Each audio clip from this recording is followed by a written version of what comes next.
Bienvenidos a un nuevo video.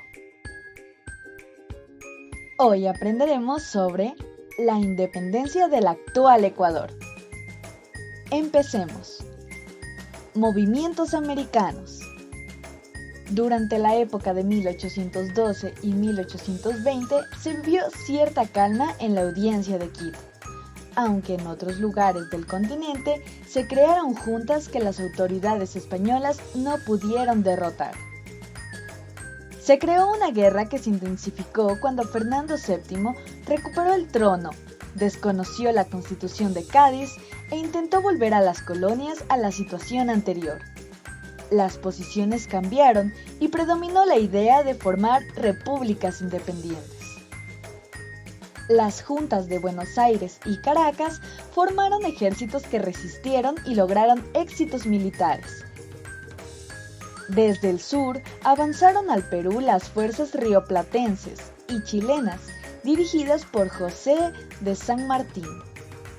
Después de años de lucha, se logró controlar buena parte de los territorios.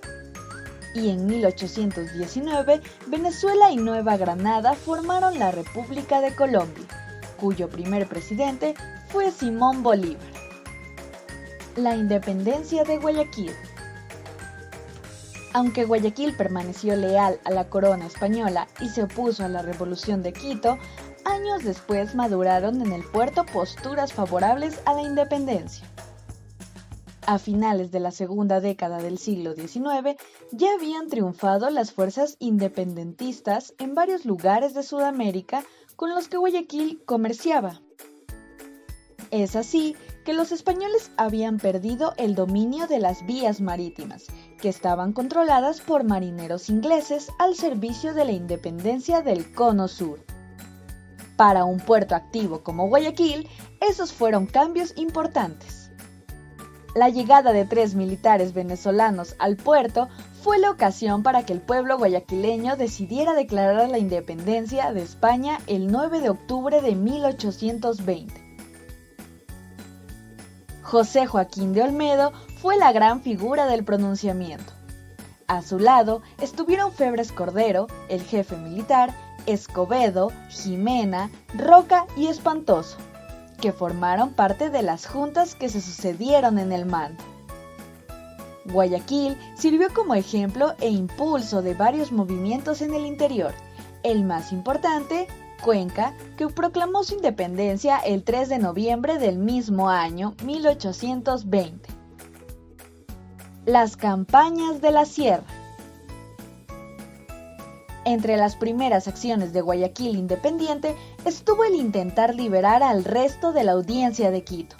Después de algunas victorias, el ejército guayaquileño sufrió varias derrotas que lo obligaron a retroceder. Ante este suceso, el gobierno guayaquileño se puso bajo la protección de Colombia y pidió a su presidente Bolívar que enviara apoyo.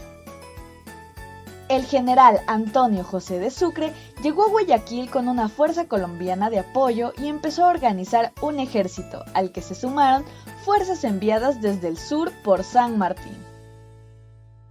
Batalla de Pichincha. Aunque el ejército de Sucre sufrió un fracaso inicial, después pudo llegar a la sierra y avanzar sobre Quito. El 24 de mayo de 1822 intentó cruzar al norte de la ciudad por las faldas del Pichincha, pero los españoles lo detectaron y se apresuraron a detenerlo. Tras una dura batalla, las fuerzas españolas fueron derrotadas y Sucre entró a Quito. Al día siguiente, el mariscal Aymerich, jefe militar y presidente de la audiencia, firmó la rendición. En la batalla que creó el curso de la independencia de lo que hoy es Ecuador, participaron jefes y soldados guayaquileños, cuencanos y quiteños, junto con venezolanos, granadinos, ingleses, irlandeses, españoles, argentinos, chilenos, peruanos y altoperuanos. Además, se destacaron muchos jóvenes, entre ellos Abdón Calderón. Es momento de recordar. Aunque Guayaquil permaneció leal a la corona española y se opuso a la Revolución de Quito, años después maduraron en el puerto posturas favorables a la independencia. El factor detonante después de algunos acontecimientos previos fue la llegada de 3 militares venezolanos al puerto, y ahí se declara la independencia de España el 9 de octubre de 1820. José Joaquín de Olmedo fue la gran figura del pronunciamiento. En la batalla de Pichincha, el 24 de mayo de 1822, el ejército de Sucre intentó cruzar al norte de la ciudad por las faldas del Pichincha, pero los españoles lo detectaron y se apresuraron a detenerlo. Tras una dura batalla, las fuerzas españolas fueron derrotadas y Sucre entró a Quito. Al día siguiente, el mariscal Aymerich, jefe militar y presidente de la audiencia, firmó la rendición. No te olvides que en la batalla que creó el curso de la independencia de lo que hoy es Ecuador, participaron jefes y soldados guayaquileños, cuencanos y quiteños, junto con venezolanos, granadinos, ingleses, irlandeses, españoles, argentinos, chilenos, peruanos y alto peruanos, además de que se destacaron muchos jóvenes, entre ellos Abdón Calderón.